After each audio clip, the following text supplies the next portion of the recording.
Assalamualaikum warahmatullahi wabarakatuh pemirsa TV Kepri. Pemirsa episode Bincang Cerdas kali ini kami kembali hadir di kantor Kemenkumham Kepri. Dan siapakah narasumber kita di episode kali ini? Bersama saya Siska Ramalia, inilah Bincang Cerdas.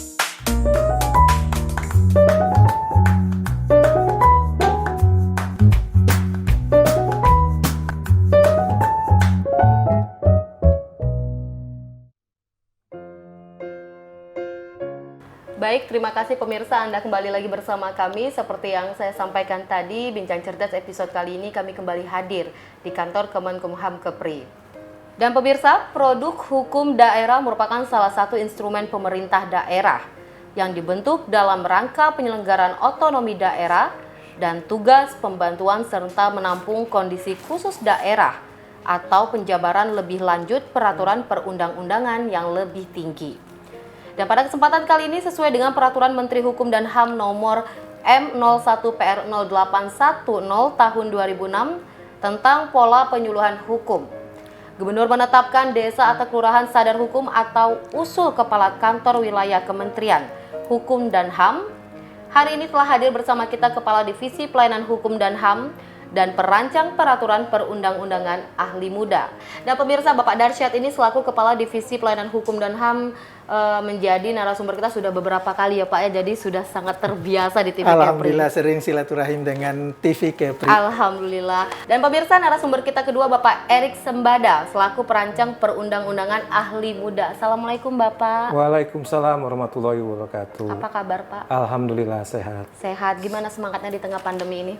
Ya, kita tetap menjaga protokol kesehatan saja, Bu. Tetap menjaga protokol kesehatan. Sudah vaksin, Pak? Sudah pastinya? Alhamdulillah sudah 2 kali. Alhamdulillah sudah 2 kali. Baik, Pak. Berbicara tentang pembentukan peraturan undang-undang. Dan sejauh ini bagaimana peran Kemenkumham khususnya di daerah dalam pembentukan peraturan perundang-undang? Terima kasih ya Mbak Siska. Kita udah bertemu beberapa kali dengan tema yang berbeda-beda. Dengan tema yang berbeda. Kanwil Kementerian Hukum dan HAM sebagaimana diatur di dalam Peraturan Menteri Hukum dan HAM nomor 30 tahun 2018 mempunyai banyak tugas ya.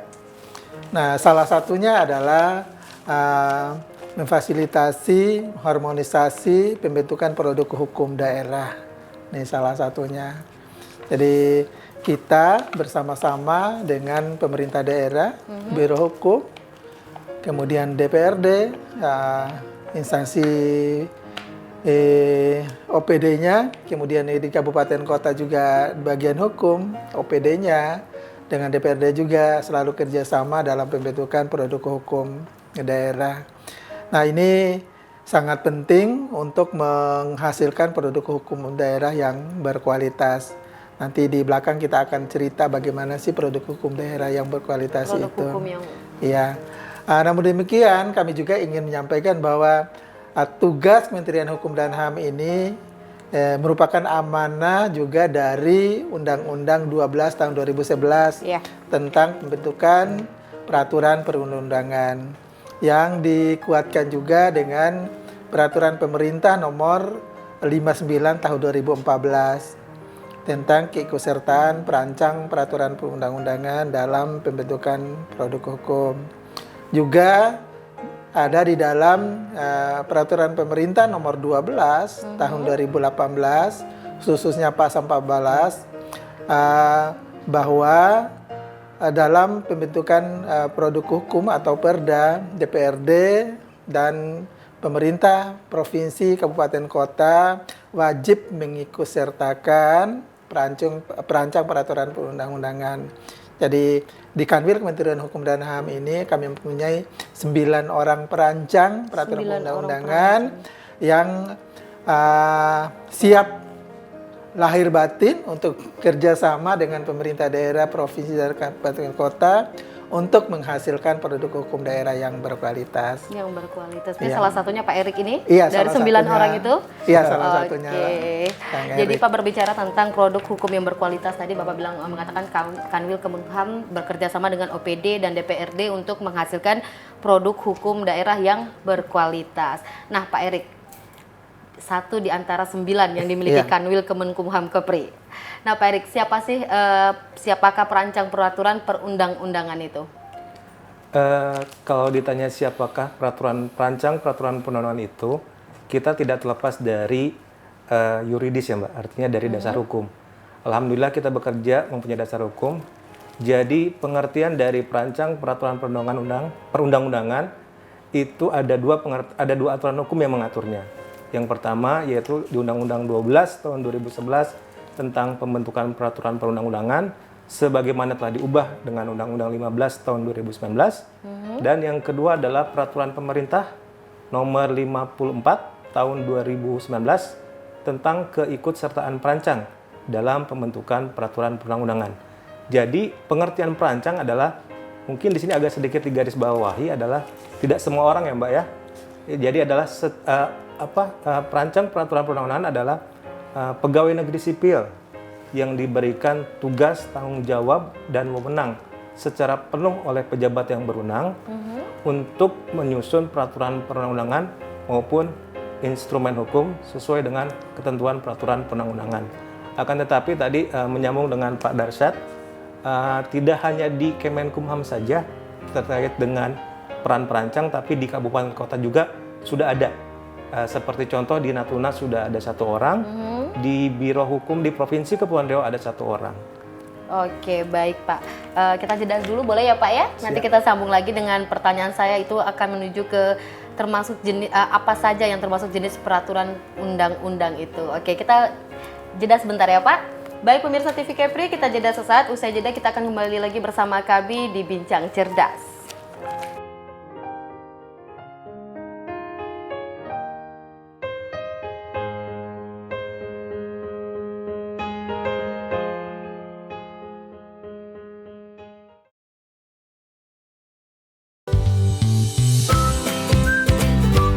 Adik-adik, di sini tempatnya. Kalian bisa bernyanyi dan menari.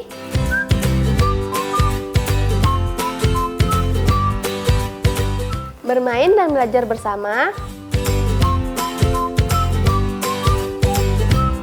Juga menggambar serta mewarnai bersama. Jangan lupa ya, saksikan terus Bintang Kecil hanya di TV Kepri. Memberikan informasi secara akurat dan mudah dipahami. Mengabarkan secara langsung dari sumbernya. Dirangkum secara mendidik. Seputar Kepulauan Riau. Kita saksikan kabar Kepri selengkapnya. Menyampaikan kabar seputar Kepri. Kabar Kepri hanya di TV Kepri.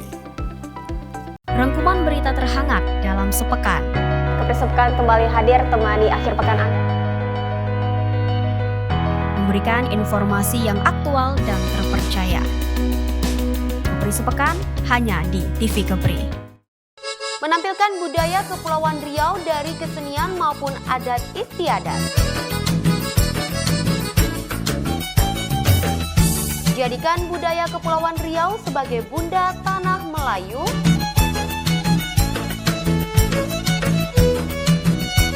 Menggali khazanah Melayu di Kepulauan Riau. Melestarikan ragam kebudayaan Melayu. Kultur hanya di TV Kepri. Info-info terkini di berbagai belahan dunia. Dikemas untuk kamu-kamu yang ingin tahu. MTM hadir di setiap hari hanya di TV Kepri.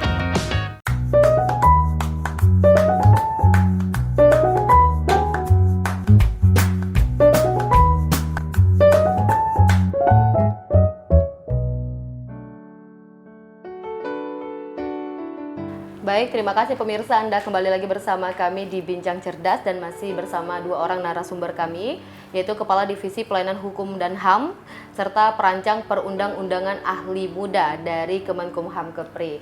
Baik, kita kembali lagi ke Bapak Erik. Tadi sudah di segmen sebelumnya Bapak sudah menyampaikan tentang siapa saja perancang peraturan perundang-undangan itu. Nah, namun pertanyaan selanjutnya Pak, apa saja yang termasuk jenis peraturan perundang-undangan itu dan apa itu instrumen hukum?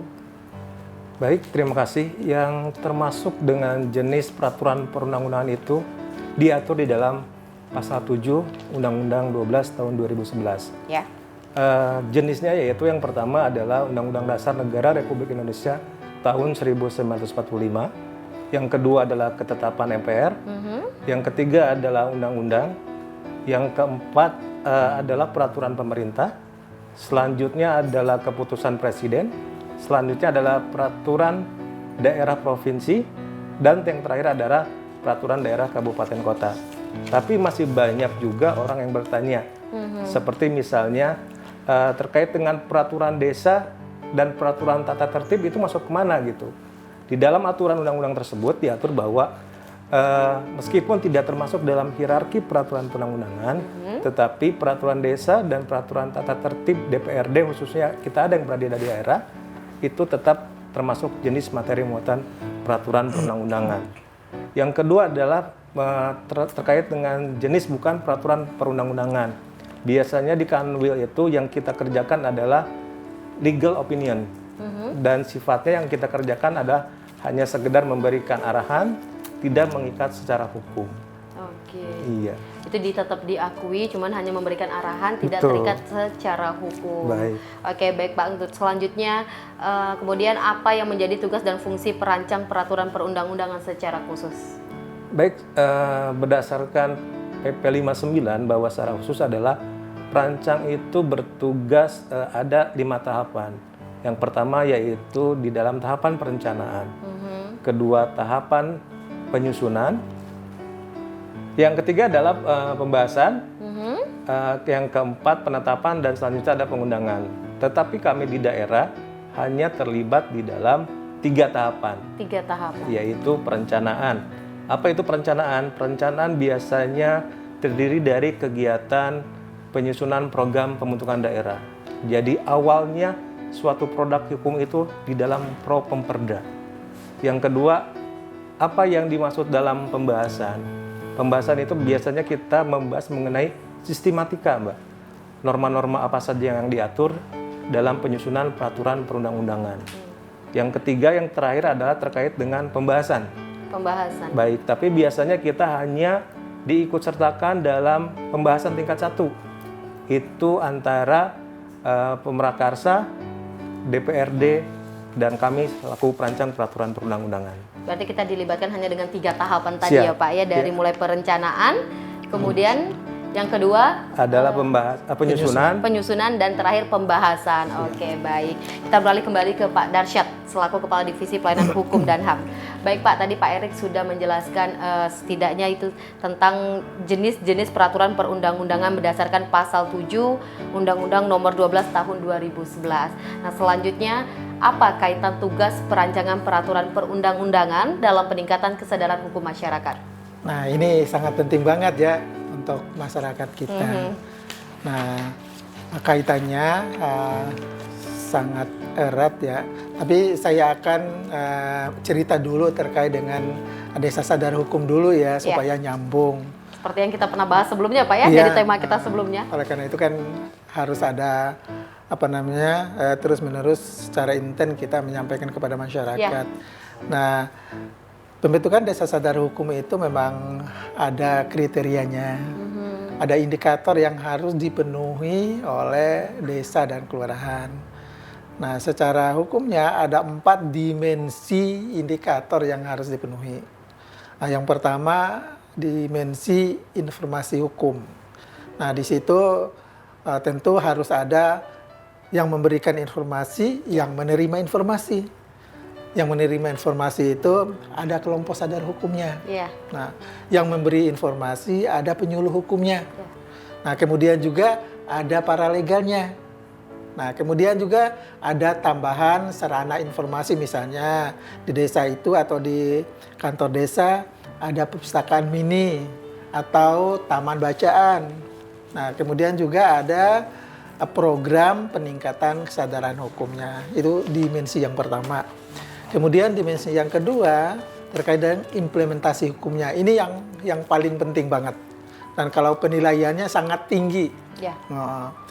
Nah, di situ ada beberapa indikator yang harus dipenuhi. Misalnya yang pertama, warga desa itu atau kelurahan itu sadar nggak dengan pembayaran pajaknya, PBB-nya. Nah, ketika pembayaran pajaknya tinggi, misalnya 90%, artinya nilainya sangat tinggi. Diharapkan kita kan taat pajak kan. Kemudian yang kedua, terkait dengan narkobanya. Apakah masyarakat di desa itu bagaimana dengan narkoba? Banyak nggak yang terkena kasus narkoba? Kalau kasusnya rendah, artinya nilainya akan tinggi nanti. Nilainya akan tinggi. Iya. Kemudian yang ketiga terkait dengan pernikahan dini sesuai dengan Undang-Undang Perkawinan. Nah, kalau Undang-Undang yang lama nomor 174 kan yang laki harus 19 tahun. Iya. Yang perempuan 16 tahun. Tapi dengan undang-undang yang baru 15 tahun 2019, nah laki dan perempuan tidak ada perbedaannya, harus usianya 19 tahun. 19 tahun. Nah, yang diukur di sini apakah masih ada yang kawinnya di bawah 19 tahun?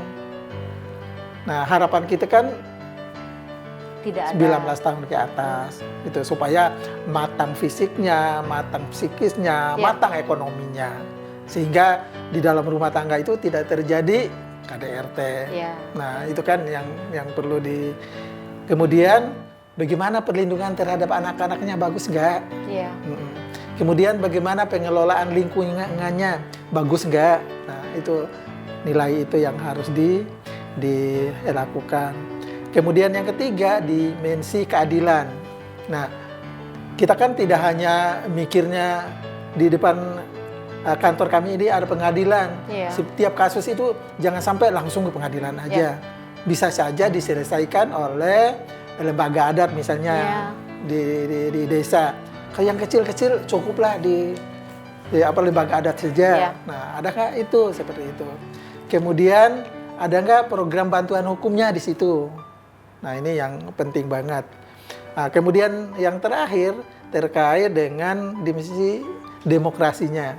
Nah, harapan di situ ada pembentukan peraturan desa. Dalam pembentukan peraturan desa itu masyarakatnya bagaimana? Partisipasi enggak? Gitu. Nah, kemudian yang terakhir terkait dengan layanan masyarakatnya, layanan publiknya, ada nggak di desa itu? Nah, kalau ini terpenuhi semua, insya Allah desa atau kelurahan itu kita bisa jadikan kelurahan atau desa sadar hukum. Desa sadar hukum. Nah, oleh karena itu kan dari sekian banyak indikator tadi kan perlu dorongan oleh perancang untuk pembentukan peraturan daerahnya. Misalnya peraturan terkait dengan perlindungan anak, peraturan terkait dengan pencegahan peredaran narkotika. Ada perda bantuan hukumnya ada enggak? Nah, itu kan yang menjadi kriteria-kriteria di situ. Sehingga peran daripada perancang itu bisa mendorong pemerintah daerah untuk membentuk perda-perda tadi itu. Jadi diantaranya menegakkan atau memajukan lagi desa sadar hukum. Iya. Oke. Baik Bapak, mohon maaf kita jeda kembali boleh Pak? Oke. Baik pemirsa TV Kepri, kita jeda sesaat, usai jeda kembali lagi bersama kami di Bincang Cerdas.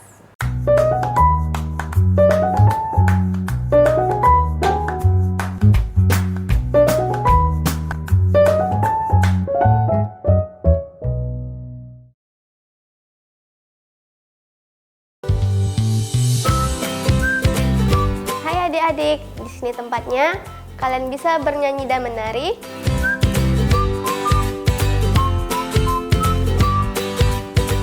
Bermain dan belajar bersama. Juga menggambar serta mewarnai bersama. Jangan lupa ya, saksikan terus Bintang Kecil hanya di TV Kepri. Memberikan informasi secara akurat dan mudah dipahami. Mengabarkan secara langsung dari sumbernya. Dirangkum secara mendidik Seputar Kepulauan Riau. Kita saksikan kabar Kepri selengkapnya. Menyampaikan kabar seputar Kepri. Kabar Kepri hanya di TV Kepri. Rangkuman berita terhangat dalam sepekan. Kepri Sepekan kembali hadir temani akhir pekan Anda. Memberikan informasi yang aktual dan terpercaya. Kepri Sepekan hanya di TV Kepri. menampilkan Melestarikan budaya Kepulauan Riau dari kesenian maupun adat istiadat. Jadikan budaya Kepulauan Riau sebagai bunda tanah Melayu.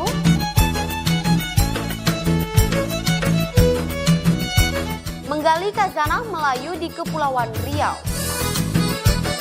Melestarikan ragam kebudayaan Melayu. Kultur hanya di TV Kepri. Info-info terkini di berbagai belahan dunia dikemas untuk kamu-kamu yang ingin tahu. MTM hadir di setiap hari hanya di TV Kepri.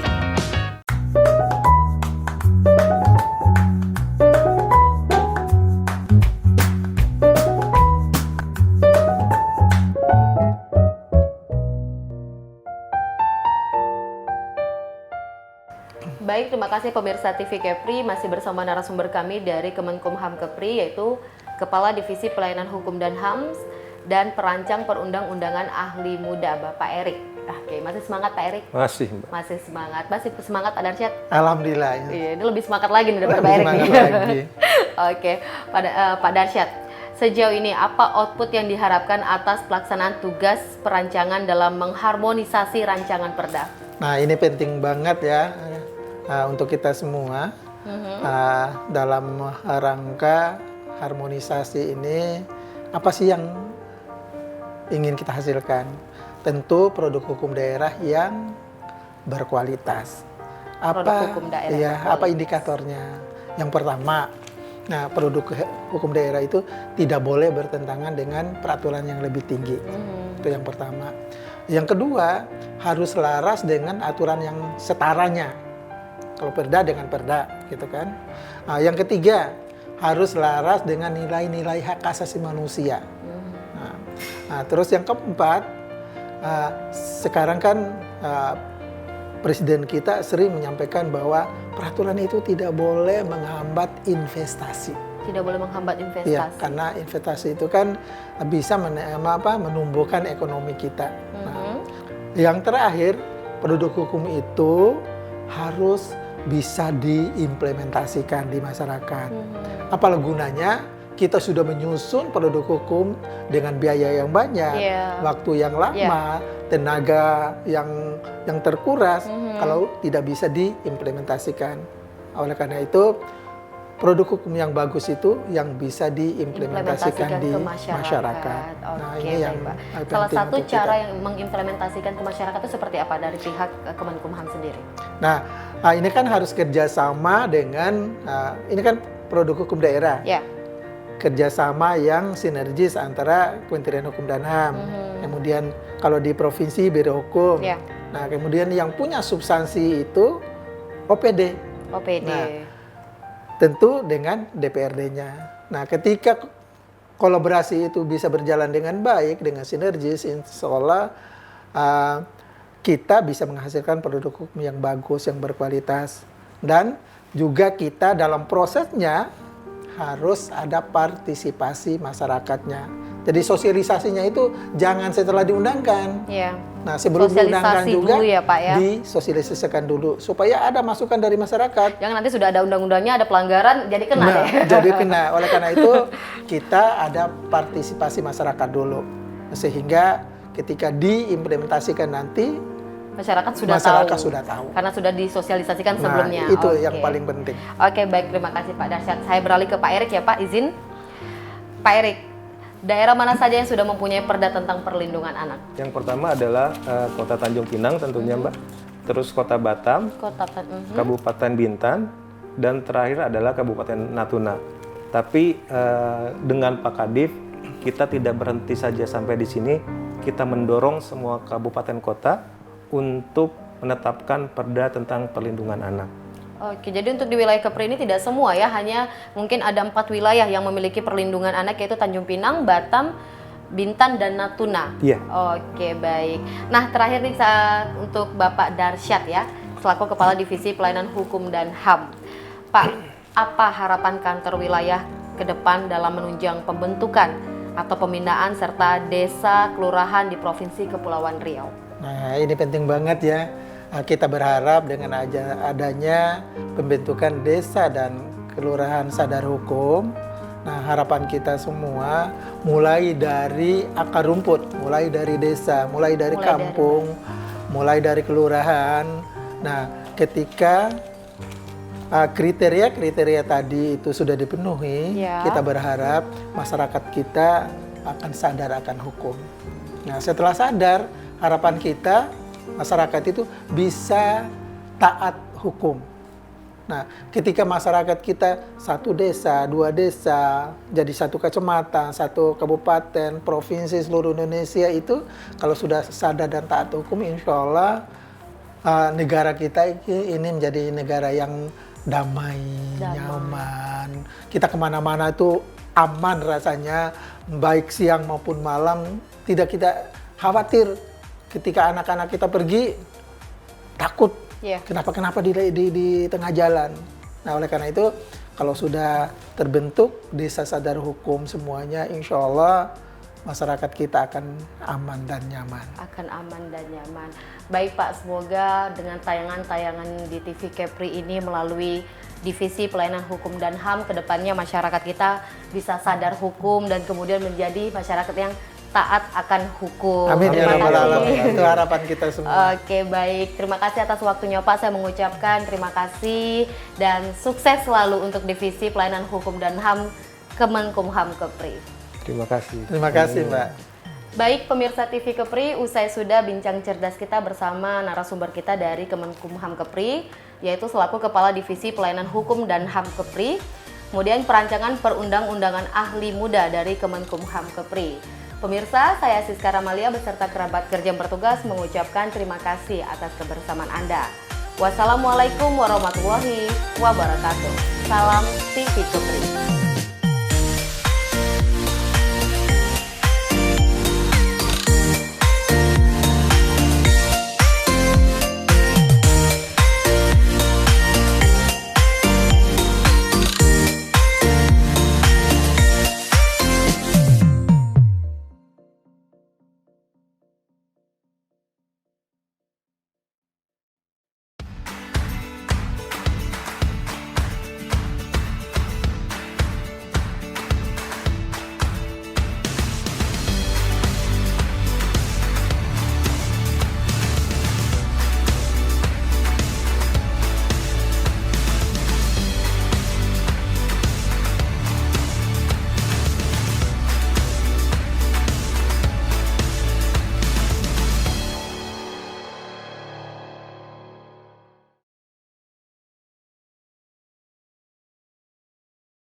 Adik-adik, di sini tempatnya.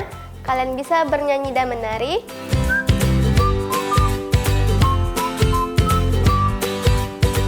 Bermain dan belajar bersama.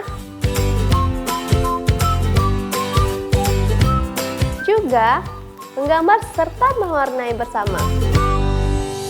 Jangan lupa ya, saksikan terus Bintang Kecil hanya di TV Kepri. Memberikan informasi secara akurat dan mudah dipahami. Mengabarkan secara langsung dari sumbernya. Dirangkum secara mendidik Seputar Kepulauan Riau. Kita saksikan kabar Kepri selengkapnya. Menyampaikan kabar seputar Kepri. Kabar Kepri hanya di TV Kepri. Rangkuman berita terhangat dalam sepekan. Kepri Sepekan kembali hadir temani akhir pekan Anda. Memberikan informasi yang aktual dan terpercaya. Kepri Sepekan hanya di TV Kepri. menampilkan budaya Kepulauan Riau dari kesenian maupun adat istiadat. Jadikan budaya Kepulauan Riau sebagai bunda tanah Melayu.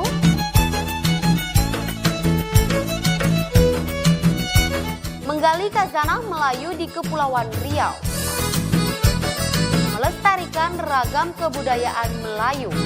Kultur hanya di TV Kepri.